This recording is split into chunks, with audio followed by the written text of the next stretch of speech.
El impacto de una madre trabajadora, de L. Moody. No es de sorprenderse cuando hombres privilegiados alcanzan la fama. Nacieron en circunstancias muy favorables, recibieron una educación excepcional y fueron expuestos a oportunidades notables. Así que nadie se maravilla cuando estos hombres alcanzan el éxito. Pero sí nos llama la atención cuando hombres que provienen de las circunstancias más bajas y con menos probabilidades se destacan y logran cambiar el mundo. Ese es el caso de un cristiano que llegó a ser uno de los evangelistas más grandes de la historia. Uno que creció en la peor de las pobrezas y recibió solo una educación muy básica, pero que prosperó por el carácter tenaz de una madre que soportó las aflicciones más severas. D.L. Moody estaba al lado de su madre cuando ella murió, y tiempo después relató la experiencia. Al final comencé a llamarla, madre, madre. No hubo respuesta. Dormía, pero llegará el día en que la volveré a llamar en el más allá. Amigos, este no es un tiempo para hacer luto. Quiero que comprendan que nosotros no nos enlutamos. Estamos orgullosos de haber tenido una madre así. Nos dejó una herencia maravillosa. D.L. Moody nació en Norfolk, Massachusetts, Estados Unidos de América, el 5 de febrero de 1837. Fue el sexto de 9 hijos de Edwin y Betsy. Ambos padres provenían del linaje puritano y sus antepasados habían sido de los primeros colonos ingleses en el Nuevo Mundo. La familia Moody llegó al continente americano en 1633 y se estableció primero en Rugby, Massachusetts. Luego se dispersó a varios puntos de Nueva Inglaterra hasta que se establecieron en Norfolk para cuando Edwin nació. Betsy era descendiente de uno de los fundadores del pueblo y pertenecía a una de las familias más importantes de ahí. Cuando comenzaron su vida matrimonial, Edwin era próspero como trabajador de la construcción y estaba muy dedicado a su esposa e hijos. Pero luego desarrolló una adicción al alcohol y ya no supo administrar bien el dinero. Tuvo que pedir prestado para comprar una casa pequeña en un lote de terreno muy pobre. Durante los primeros años del matrimonio, la deuda familiar se complicó y comenzaron los problemas, aunque parecieran ser una familia feliz. La tragedia hizo su aparición en 1841 cuando Edwin murió de un infarto repentino. Moody solo tenía 4 años de edad y ya era hermano de otros 6 niños. Su madre estaba embarazada y tuvo gemelos. Ahora era una madre sola con 9 hijos, todos menores de 14 años. Debido a la deuda de su difunto esposo, los prestamistas cayeron sobre la casa y se llevaron todo lo que la ley les permitía tomar, hasta la leña almacenada bajo un cobertizo. La familia quedó totalmente destituida, con la carga de una hipoteca y sin medios de provisión. Su pobreza era tan extrema que a menudo Betsy dejaba a los niños acostados en la cama hasta que fuera hora de ir a la escuela porque no tenía leña para calentar su hogar. Luego aparecieron más prestamistas exigiendo pagos y tratándola con crueldad. Algunos amigos le decían que, por el bien de los niños, debía repartirlos entre sus parientes, pero ella se negaba tenazmente. Le llegó un poco de misericordia por medio de miembros de la familia que pagaron el primer año de la hipoteca, y también por medio de Oliver Everett, el pastor de la iglesia congregacional más cercana. Él les llevaba comida y otros menesteres. Pasaba tiempo con la familia como una especie de figura paterna y animaba a Betsy a mantener unida a la familia. Betsy asistía fielmente a la iglesia y les enseñó a sus hijos usando los únicos libros que tenía en la casa: una Biblia, un catecismo y un librito devocional. Ella disciplinó a los niños y por necesidad mantuvo un hogar muy estricto. Los niños respondieron bien, y aún en la edad adulta, a todos ellos más que otra cosa les gustaba estar con su madre en su casa. Por necesidad, ella tenía que dedicar la mayor parte de su tiempo a la urgencia de proveer para su familia. Trabajó en todo lo que pudo, araba la tierra y sembraba, y buscaba empleo en las casas de los vecinos.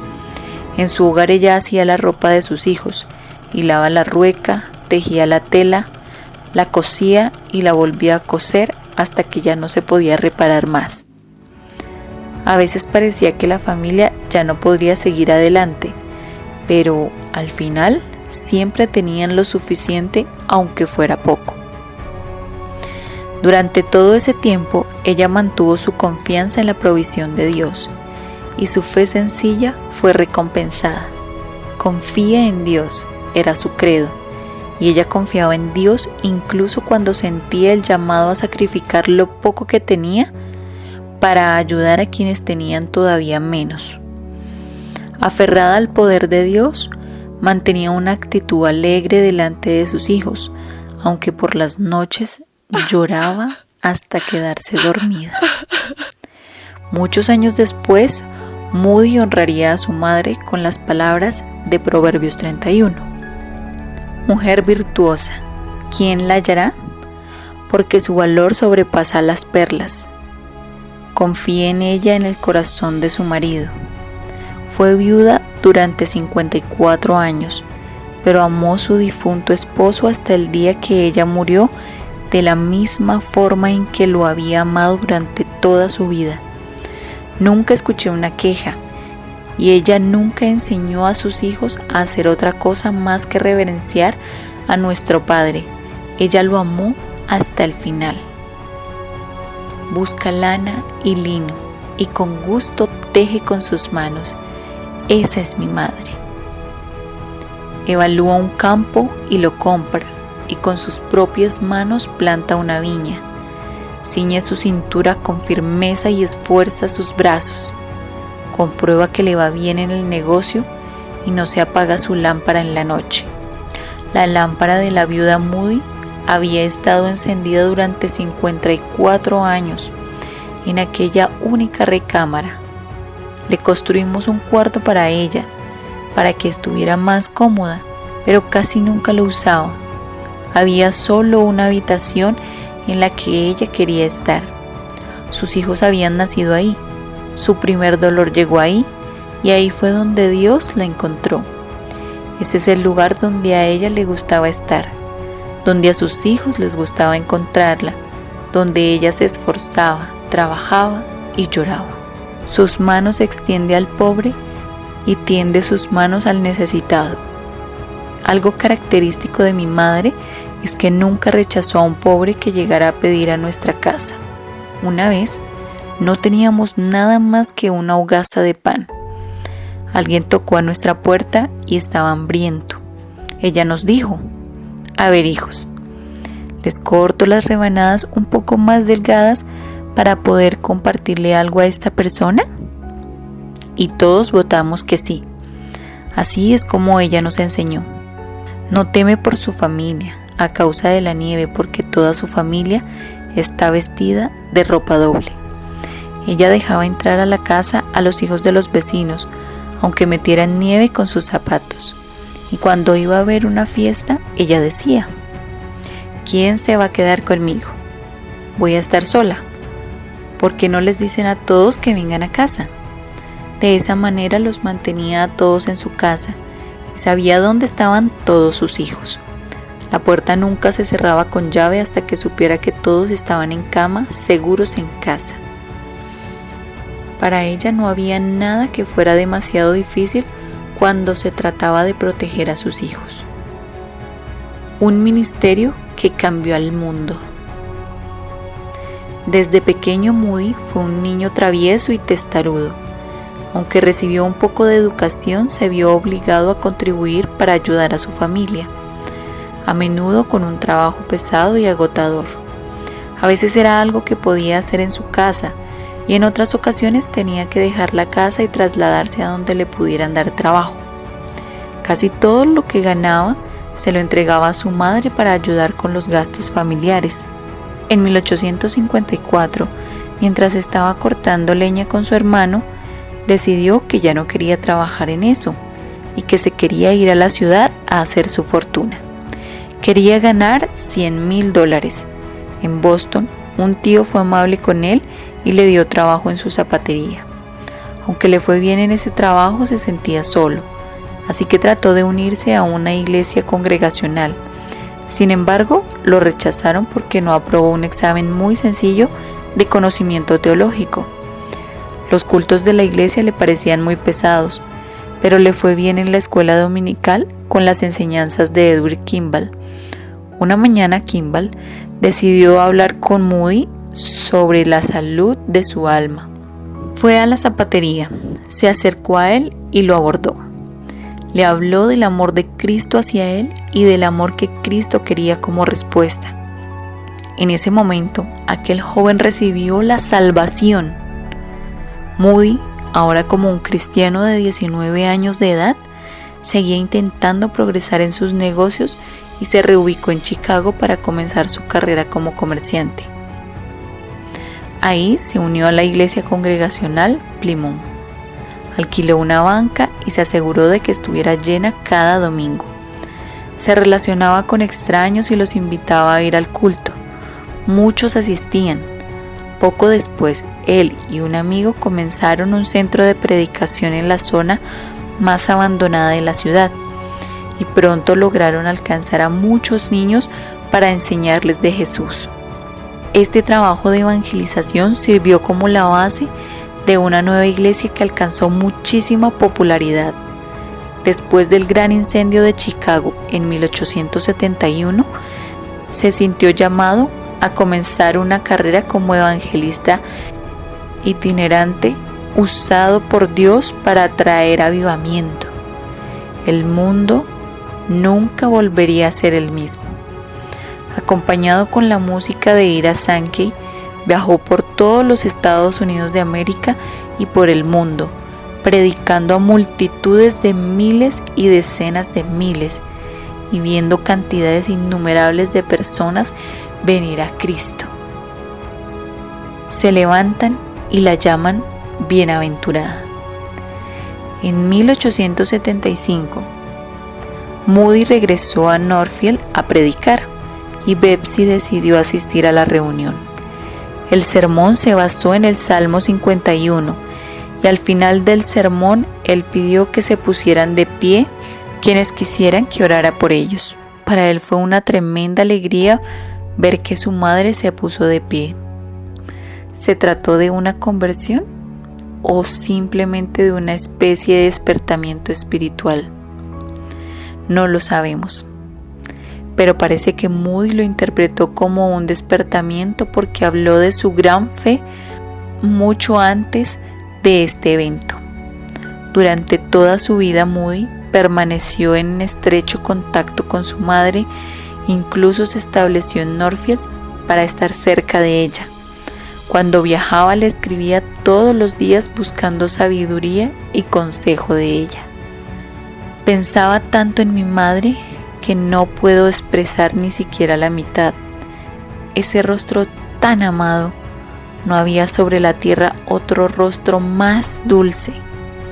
He estado volviendo a casa durante 50 años y siempre con la misma alegría. Cuando me acercaba a unos kilómetros de la casa, siempre me impacientaba y comenzaba a correr de un lado a otro en el vagón. Me parecía que el tren nunca iba a llegar a Northfield. Durante 68 años ella ha vivido en esa colina y cada vez que volvía a casa de noche siempre miraba para ver la luz en la ventana de mamá. Siempre se sintió en casa en el hogar de su madre y siguió cuidándola y proveyendo para sus necesidades cuando ella iba envejeciendo. Ella vivió hasta los 91 años de edad y murió solo 3 años antes que su hijo. Él habló en el funeral de su madre y en representación de sus hermanos la alabó así. Quiero compartir con ustedes un versículo que era su credo. Su credo era muy corto. ¿Saben cuál era? Se los voy a decir. Cuando todo estaba en su contra, este fue su lema: mi confianza está en Dios. Mi confianza está en Dios.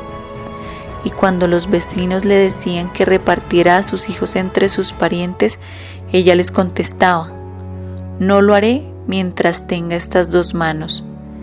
Ellos le respondían: pues ya sabes bien, una mujer no puede criar a sus 7 hijos. Van a terminar en la cárcel o colgados con la soga al cuello.